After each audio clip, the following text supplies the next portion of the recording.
In accordance with the new FTC guidelines, I must warn everyone ahead of this review, yes, we are talking about an all-ages Disney animated princess film. I'm probably going to swear a lot during this, just simply because that's how I am. So this review ain't for kids. Kids, get out of here. Go see Frozen 2. Don't get my channel in trouble just because you clicked on this because there were drawings on the title card. Hey everyone, it's me, Aaron. And I'm Michelle. And you should really research what the hell I was just talking about. It's kind of a big deal. Anywho, yes, we just got back from seeing Frozen 2. Now, I actually surprisingly liked the first Frozen film. I mean, I shouldn't say surprising. Disney, you know, they've got a track record. They know how to turn out an entertaining animated film. But I remember looking at all the stuff for Frozen, and I was just like, you know, it doesn't really seem like anything I'm gonna enjoy. And I was actually continuously surprised all throughout the first Frozen film at how much I enjoyed it. Like, for example, Olaf. I really thought I was gonna find Olaf to be irritating. I was constantly shocked at how much I really enjoyed Olaf in the first film. And I didn't think I was really gonna enjoy too many of the songs, but hey man, Let It Go is an amazing number in there. This film is kind of what I thought the first Frozen film was going to be. I'm actually like the opposite. Yeah, when we came out of that theater, and I asked you, yeah, so how do you like it? And you're like, oh, I like it more than the first one. I went, oh, we're gonna have a discussion. Well, obviously we're not gonna be fighting or anything. Nobody, neither of us really give a crap enough to die on this hill. But for you people out there who've always been like, you guys just agree on everything. Oh, we're gonna have some arguments on this one. So, well, first off, like I enjoyed the first film, but I didn't like it as much as like everyone else did. Okay. I kind of felt like, well, first off, it was very overhyped. Like, oh well, okay, yeah. Frozen is one of those things that at this point in time has now absolutely suffered from its own hype. Yeah. Like, the Frozen craze, the fact that it's like the highest grossing animated film of all time, is like, no, it really shouldn't be. It should have made money, but it should not be what it is. We should not have a half-hour Olaf special in front of Coco. Yeah, that to me was like the nail in the coffin. Oh, that was the thing that made me start like declining, like, okay, I've been holding off on this for now and letting you guys have your Frozen hate over there, but I now kind of have to step in and kind of agree with you guys. This is too much. But I did enjoy it, but the thing is, I kind of wanted a little bit more. There wasn't much. It was a basic-ass film. It was a very basic film. I believe that we weren't doing this show then. We were doing our other show before this one. Yeah. And I believe that the critique I had of it was it feels like there's a scene, like, there's something in here that's missing. And I don't necessarily mean like a character or, you know, some element to the story. I mean more like, okay. Plot-wise. Yeah, it's like, they go up there, they come back down, that's it. That's the entire journey. It's like, okay, sure. In fact, they actually go up there twice and then turn around and go back up there and then come back. And yeah, it feels like there was another thing that should have happened in there, but it's kind of just basic. And I like this one because, like, more happens. There definitely more happens. And it didn't feel like just another Disney princess movie. It felt more like... They had a different idea. It was not just Frozen all over again. Yeah, exactly. And you know, I'm a sucker for, like, fantasy, mythology, adventure stuff, so this is up my alley. And I know you're not really the biggest fan of fantasy, but... Oh, nah, it comes and goes. It's not my genre of choice. But yeah, as for me, what it really came down to was the characters and the songs in here. Because in the first Frozen film, I'll admit, I don't enjoy some of those songs as much as everyone else does. Like, Do You Want to Build a Snowman? I think that song is annoying, in all honesty. I know other people out there love that song. I think it's annoying and basic. But I gotta admit, man, when Let It Go started playing in that theater, I just kind of went, holy crap, this lady can sing. Yeah. And that's something I still have to give this movie, is that, what the heck is her name? The wickedly talented, what is her name? The person who John Travolta can't pronounce. Yeah, anyway, the lady playing Elsa. She is insanely talented, and everybody else in here can sing. Everybody else in here does a fine job of singing. But man, it's like when you're on a basketball team with Michael Jordan, or a more recent reference in there. I don't pay attention to sports. But yeah, anytime anybody else was singing, I'd be like, oh, you're doing a pretty good job. And then whenever Elsa would start singing, I'd go, oh, I don't need to return to any of those other people. Yeah, you were just that good. But, as I said, in this one, none of the songs really did it for me. Yeah. Even when Elsa was singing, I was just kind of like, all right, it's like, fine. Yeah, it's like, I know, like, one of the complaints you had was, like, they were, like, all these songs at the beginning half of the movie, but then, like, around, like, the third act or so. You mean when we were watching the first Frozen? Yes, that's what I meant. Yes. And then, like, around the third act or so, it just, like, stopped with the singing. And there was pacing issues. Yeah, pacing issues. Which we mentioned kind of with the whole, like, it felt like there was something in the storyline that was missing. But this one, I felt like there were too many songs. Yes. I was, man, there came a point in which I was like, I don't need to hear this anymore. No, I am done. And the thing is, they all wanted them to be, like, big musical numbers. It felt like every single one of them was trying to be Let It Go Again. Exactly. In fact, the first song that Elsa has in here, in which she's talking about, like, going out there on this adventure into the unknown, I just look at that and went, we all know what you're trying to do. We all know you're trying to create the next Let It Go here. It feels like in the first one, they were just trying to create songs. In this one, they were trying to, well, not with all of them, but there were about 3 or 4 songs in here in which you're just like, you really want this to be the next big breakout hit. And yeah, you should try and make a big breakout hit with your songs, but this one felt kind of disingenuous. It felt more like, okay, we need this one to be the next, we need this to be the one that's playing on all the radio stations, whereas in the previous one, they just tried to make good songs. Yeah. It felt like. But the other thing that just really got to me was Olaf in this one. Like I said, when I watched the first film, the moment that Olaf popped up, I went, oh, I'm going to find you real annoying. And then I actually came to really like him in the movie. He was not annoying to me. I thought his sense of humor landed exactly right in that sweet spot of being the goofy, dumb sidekick without being the annoying, goofy, dumb sidekick. In this one, he is just the annoying sidekick. Like, none of that other stuff is even there. Well, I don't know. Like, maybe I still have a bitter aftertaste in my mouth from Olaf's Frozen Adventure, so it was like...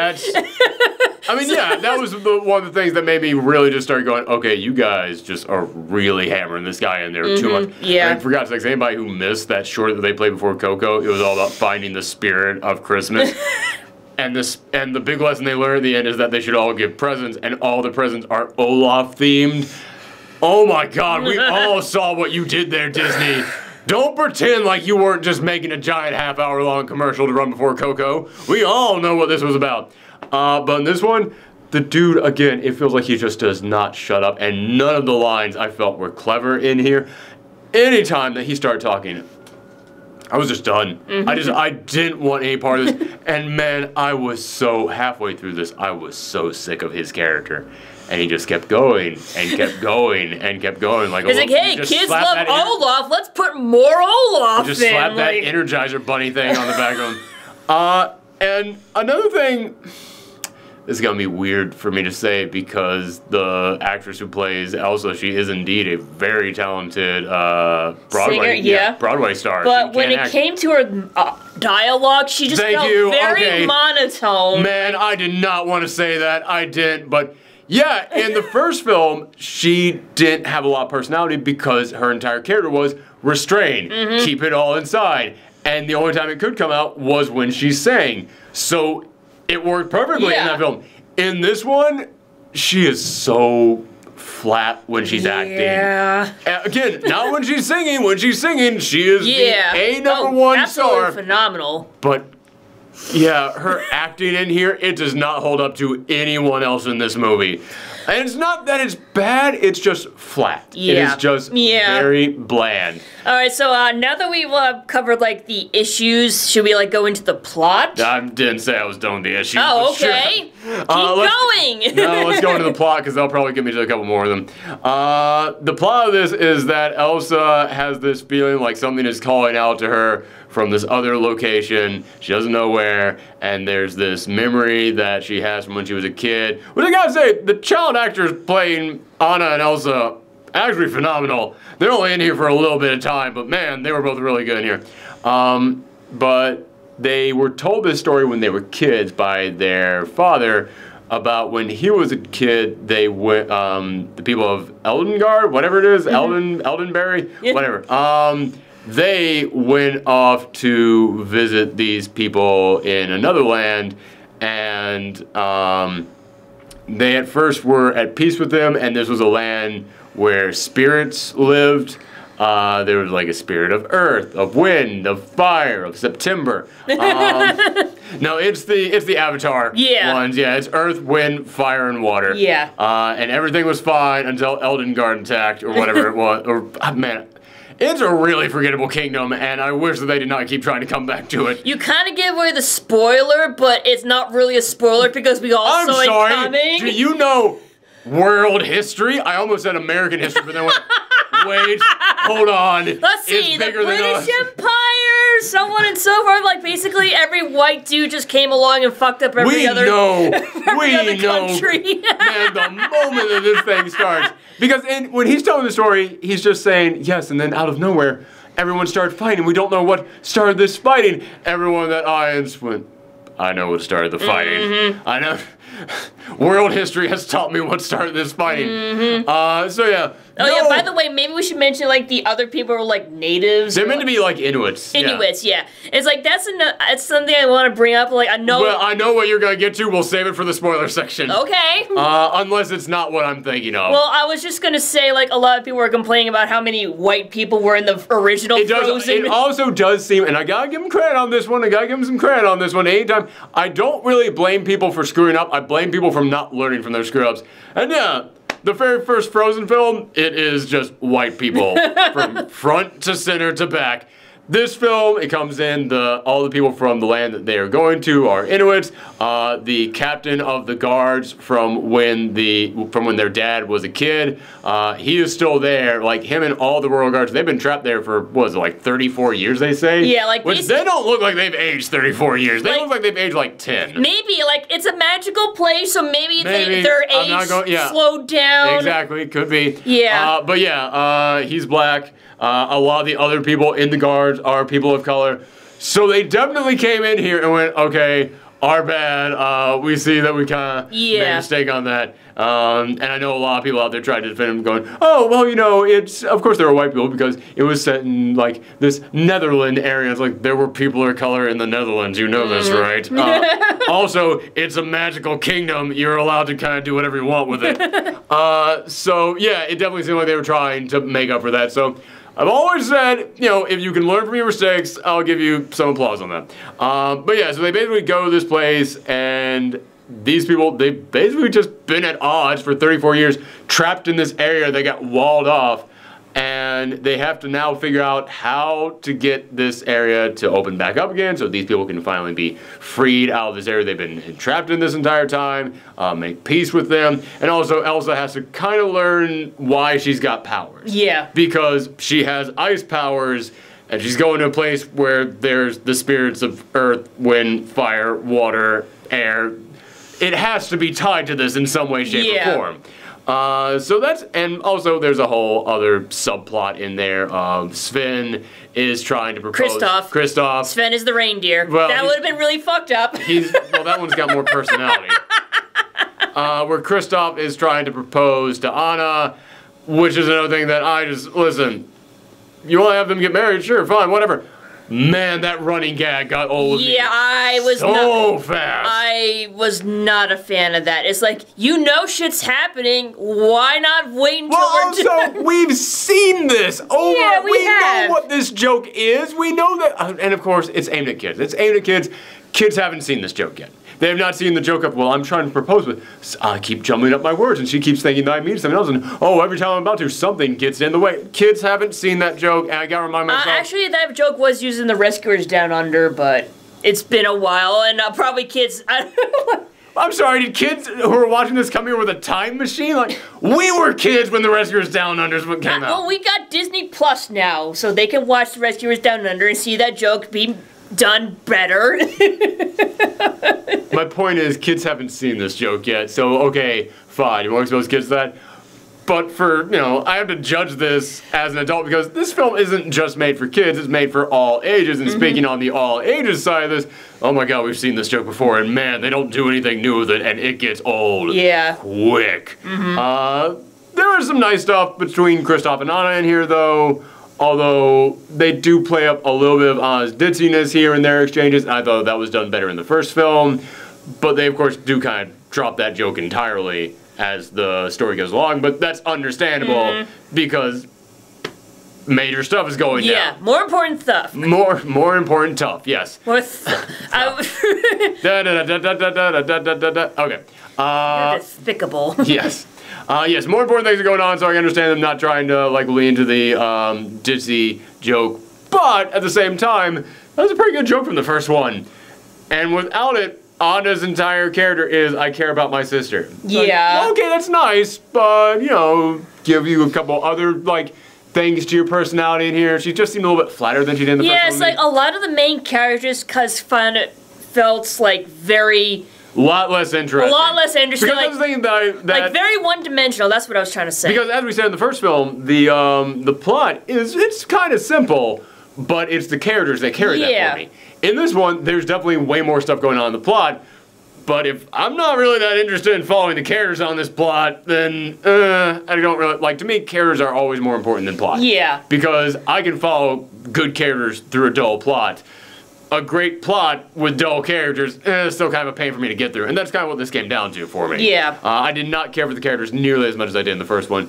Also, they brought back that dude from the gift shop in the first one. He doesn't have a single line here, and I'm very upset about that. Just random cameos. He's just there in the background the entire time, and I just keep going, have him do have him say yoo-hoo. Yeah, at least just one line.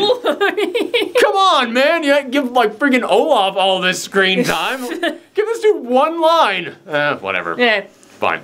That's not a big deal. But yeah, to me, this thing, there's some good stuff in the plot. Again, it's one of those things where I've seen everything in this plot before, but I understand that for kids, they haven't really seen it. And I mean, this is, a little bit of spoiler in here, but as I said, we all saw this coming. It's a film kind of about colonialization, and I kept thinking to myself, yeah, you know what? A lot of kids out there, they haven't really had a movie like this. Unless they saw Thor Ragnarok, which was a way better film about colonialization. But kids probably didn't pick up on that. This is one of those films where it's like, okay, even the kids will be able to pick up on that. So, okay, all right, it's got important messages in there for the kids. And honestly, for the kids, it's fine. It's totally fine. For me, I just thought it was okay. Anything else you want to say before we give our score? Well, like I said, I like the spirits, Okay, yes, okay. Yeah, they actually do meet, the spirits of, wind, earth, yeah, the fire, other elements, the other elemental spirits. And they're actually, if you know about mythology, two of them in there are actually pretty cool. Yeah. The rock ones, they're just big rock golems. Yeah. Which... I kind of like the fact that we've got the little rock dudes from the first one. The trolls, yeah. So it kind of makes me think that they're related. Related? Yeah. I kind of thought that too. Which also, I'm kind of glad that they just dropped the trolls off early in this film and don't come back to them. Because that was another thing from the first film that I just thought, oh, this is the thing you brought out of nowhere and wasn't needed in this film at all. So I'm glad that in this one they just come in and go, here's what you have to do. Goodbye, and that's it. Well, that's kind of what they did in the first film, too. Yeah, except that in the first film, they were introducing them, and I was like, you don't need to introduce someone for this. In this one, we know they exist. They have to be here for something, so cool. In and out, done. Get it. But then the wind is literally just wind. It's literally just wind traveling around. That seems like sentient leaves carrying it. Yeah. But when it comes to fire and water, they're actual mythological things. Like the water are horses made out of water, which... animation-wise, look gorgeous. And also, a lot of people complain about how Anna and Elsa look so similar in the first film. They're sisters, so they're still going to look similar, but in this one they did change them around a little bit more. Like, the freckles on Anna are definitely more distinct. So, animation in here, very good. But the lizard. The salamander. Salamander, yes, that is actually a mythological thing. Yes, and I actually got very excited when they do that. Like I said, I'm very interested in mythology, so I was like, oh, I understood that reference. Yeah. That's clever. I actually really enjoyed that. I thought that was really cool. Also, the salamander was really cute. It's really cute, and hey, listen, Disney, they gotta make a cute sidekick for all these films. They have to do it. But, I mean, this is an actual mythological thing, and they're doing it with elements, so it's actually kind of the perfect place to put it in, so... All right, cool. Give the salamander more screen time than Olaf. Yes. Yeah.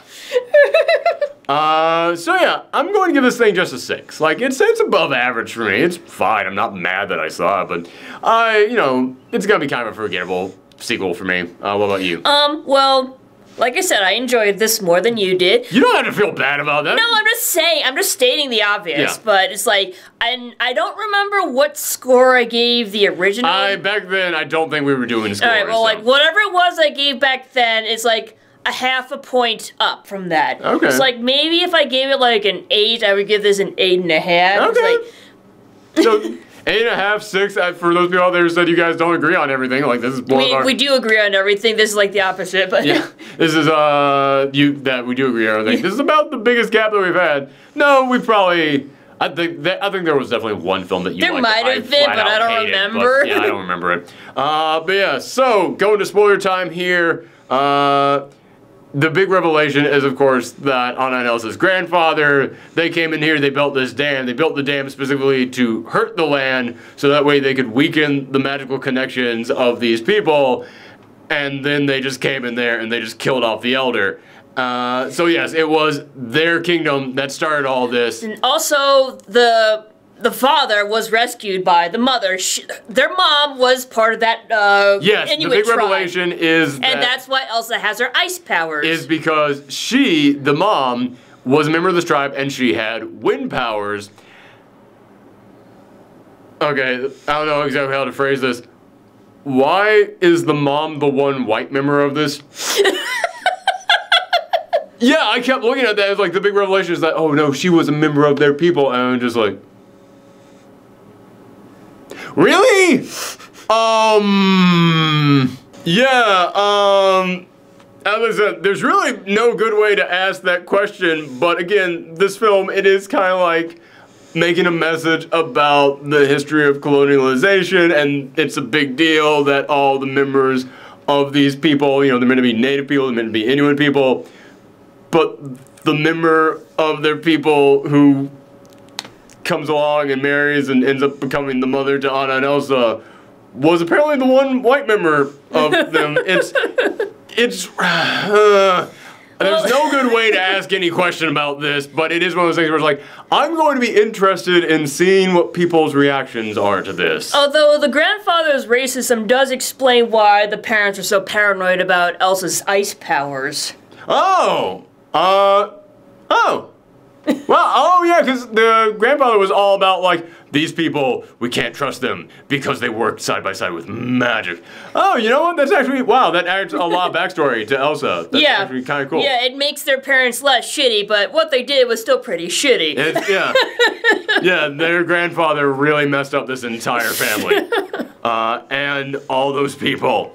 So yeah, I'm going to be interested in seeing what people's reactions are to how this film tried to approach its message. And I apologize because the dog just coughed down at our feet. Yeah, I'm going to be interested in seeing people's reactions to this because I don't really know if I feel like they succeeded in what they were going for in here. As I said, it's meant for kids, and as far as, creating kind of a message about like, hey man, bad stuff happened in the past, to put it lightly. This, it was an introduction to that idea. I guess, but like, I remember you saying about like how in Thor Ragnarok, people wouldn't get the message because they're just like too dense or just... I have said this, yes. There were silly jokes about the Hulk in that film. It can't have a message behind it. Yeah, this film, you definitely understand what the message of it is. It might not get into as many of the finer details about this issue, but it is a mess. But it was able to put it out there in a way that, as we said, this is a film for kids. I think even kids would be able to understand the messages that were in here. So, as I said, it's a very... This is a big gray area when it comes to how do you approach an issue like this in a children's film. So I will be interested in seeing the discussion that happens around this. I also find it funny that this is coming out around Thanksgiving. Oh, there's a moment at the beginning of this in which they're setting up a giant feast. And yes. Like, are they trying to make this a Thanksgiving film? And then you hear about the colonials like, yes, the truth behind Thanksgiving. Yeah. Did your people ever celebrate Thanksgiving? We did. Once. I think that's one of the best lines in King of the Hill's entire history. But we're not here talking about King of Hill. So at the end of this, you know, what happens is that Elsa returns back to helping these people rebuild after everything that had been done. Anna becomes the new queen of Edelgard or whatever it is. I'm going to try and say it a different way every single time that I discuss it. And her and Kristoff end up getting proposed to, engaged, married, whatever. And there is, as I said, I got really kind of sick of Kristoff in this film. But there is actually a really good thing that happens in here with him. At the end, when Anna is trying to get the giants to destroy the bridge, and the giants are trying to attack her, he comes right up, picks her up, says, "What do you need?" And she says, "I need to get to the bridge." And he says, "Got it." And I just went, I like that. We need more of that. You know, yeah, if you want to like show like a positive relationship between characters in a Disney film, yeah, he comes in and he does the rescuing, but it's like, no, she's the one, she's still saving the day. And there's no like, are you crazy? What are you trying to do? This is so dangerous. He asks, what do you need? I'm here to help, because they are a loving, supporting couple. Anna can learn a thing or two when it came to Elsa. She's like, oh no, you can't go, it's too dangerous. It's like, it honestly got really annoying how like overprotective she was of her sister. Yeah, that was kind of, I didn't really put that much thought into that, but I guess that she was being extra protective in this one. But yeah, I understand it's like, I lost you once, I don't want to lose you again, kind of thing. There's a reason behind it, absolutely. But yeah, I just really enjoyed that line from Kristoff. That's one of those lines that you're gonna see that popping up as a GIF all over Twitter and Tumblr, of people just going like, this is what we need more of. And like, yeah, actually, let's have a good moment in there. It shows a lot of just trust and support in like one single line, and they're not even like stopping to like point to it as being like, this is like, everybody pay attention to this. It's presented as a very natural thing, and I just really enjoyed that. God, I'm sorry. I was going to also talk about like, well, and yes, every character changed in here, and then I went, oh yeah, remember in the beginning of this film when they entered the Enchanted Forest and Olaf literally stopped to say, this is what's going to happen to us in this film? Oh God, I hate Olaf in this film. Yeah, so that's really all the thoughts I have on this thing. Any other thoughts that you want to get out there?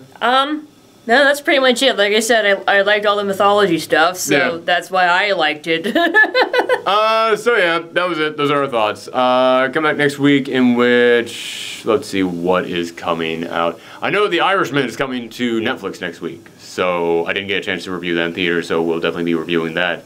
Because as we learned from our Klaus review, when something comes out in limited release in theaters, but then comes out on Netflix, I should just save the review for when it comes out on Netflix. Because that video didn't get a lot of watches, like, at all the weekend that we put up, and went, but I'm finally getting something out here before everyone else can see it. Doesn't that mean anything? And then the moment that it came out on Netflix, the views on that thing like tripled overnight. I just went, all right, lesson learned. Screw it. If it comes out on Netflix, I'm not going out into the cold to watch it. I can wait. So yeah, The Irishman will be out next week, and then I probably will go out into the cold to actually see something next weekend.